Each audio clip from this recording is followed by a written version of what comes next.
অনেক অনেক দিন আগের কথা। চন্দ্রলোক নামের এক দূর দেশে এক অপরূপ সুন্দরী রাজকুমারী থাকত। তার রূপ ছিল অনন্য, কারণ তার লম্বা সোনালী চুল ছিল এবং সে পদ্মফুল খুব ভালোবাসতো। এই কারণে সবাই তাকে রাজকুমারী পদ্মাবতী বলে ডাকত। চন্দ্রলোকের সবাই তাকে খুব ভালোবাসতো। একদিন কিছু শিশু তার জন্য পদ্মফুলের তোড়া নিয়ে এলো। একটি তোড়া ছিল নীল রঙের, একটি সাদা এবং অন্যটি গোলাপি। শিশুরা জিজ্ঞাসা করলো, আপনার কোন পদ্মফুল সবচেয়ে বেশি পছন্দ?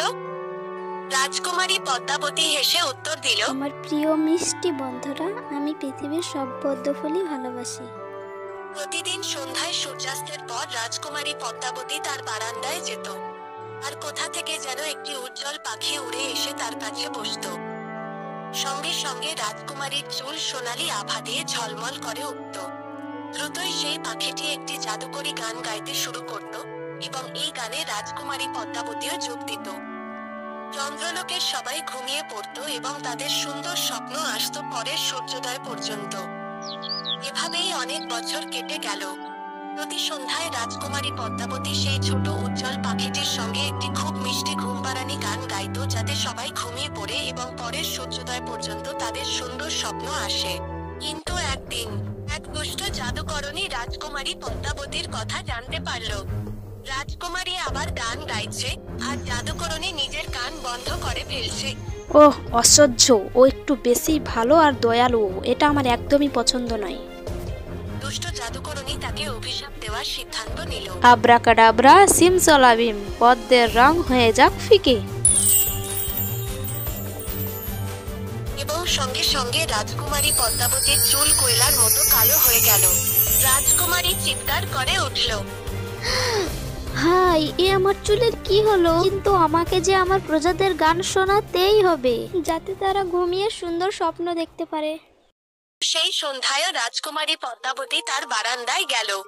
তারপর যখন সেই উজ্জ্বল পাখিটি এলো, তখন তার চুল সোনালী হওয়ার বদলে কালো হয়ে ঝলমল করতে লাগলো।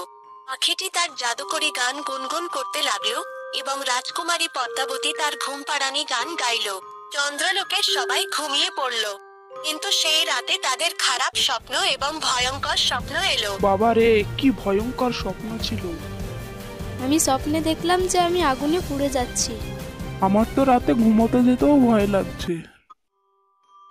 পরের দিন দুঃখী রাজকুমারী আবার সেই পাখিকে ডাকলো এবং তার উদ্বেগের কথা জানালো, এবং তার কাছে এর সমাধানের উপায় জানতে চাইলো।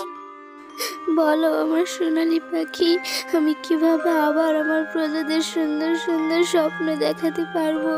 উজ্জ্বল পাখিটি কিচিরমিচির করে উত্তর দিল, পদ্মা জলে কালো চুল, পদ্মা জলে কালো চুল।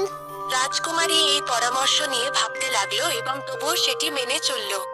সে একটি টব জলে ভরে তার উপর পদ্মের পাপড়ি ছড়িয়ে দিল। তারপর সে তার চুল পদ্ম জলে ধুলো এবং সঙ্গে সঙ্গে সেগুলি সোনালী হয়ে গেল।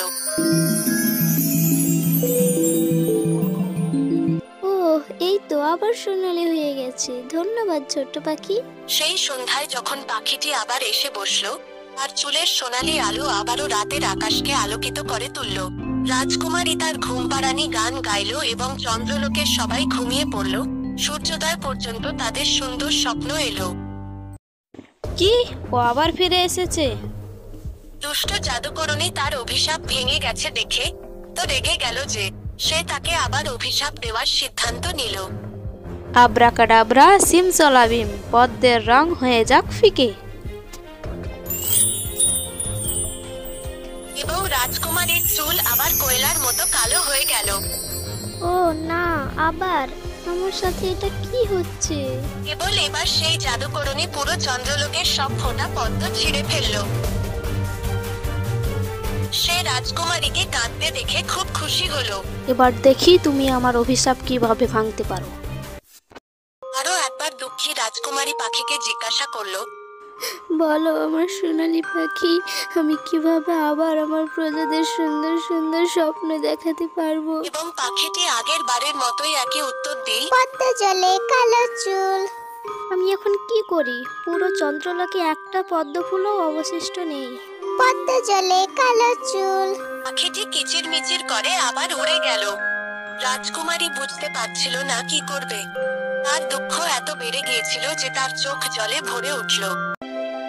একদিন এক সুদর্শন রাজপুত্র সেই প্রাসাদে এলো আর রাজকুমারীর কাছে গিয়ে বলল, তোমার জন্য সুন্দরী রাজকন্যা, পদ্ম তুমি কোথায় পেলে? আমি তৈরি করেছি তোমার চোখের এক ফোঁটা জল আর সোনালি চুল দিয়ে। উৎসাহিত হয়ে রাজকুমারী সেই পদ্মটি নিল আর তার পাপড়ি ছিঁড়ে টবের জলে ফেল। তারপর তাতে নিজের চুল ডুবালো এবং অভিশাপ ভেঙে গেল। এই খবরে সবাই খুশি হলো। যুবরাজ অর্জুন এবং রাজকুমারী পদ্মাবতীর বিবাহ সেদিনই হয়ে গেল। জাদুকরণী তার অভিশাপ আবার ভেঙে গেছে দেখে তার রাগ এবং না। দুষ্টতা এতটাই বেড়ে গেল যে সে হাজার হাজার ছোট ছোট টুকরোয় ফেটে গেল। অবশেষে চন্দ্রলোকের প্রতিটি বাগানে আবার পদ্মফুল ফুটতে লাগলো এবং এভাবেই চলতে থাকলো। প্রতি সন্ধ্যায় রাজকুমারী পদ্মাবতী তার সুন্দর ঘুমপাড়ানি গান গাইতেন, যাতে সবাই ঘুমিয়ে পড়ে এবং সূর্যোদয় পর্যন্ত মিষ্টি স্বপ্ন দেখে। ভিডিওটা ভালো লাগলে লাইক করো, আর এরকমই মজার মজার ভিডিও পেতে হলে আমাদের চ্যানেলটা সাবস্ক্রাইব করো। আজকের মতো এই পর্যন্তই, দেখা হবে নেক্সট ভিডিওতে।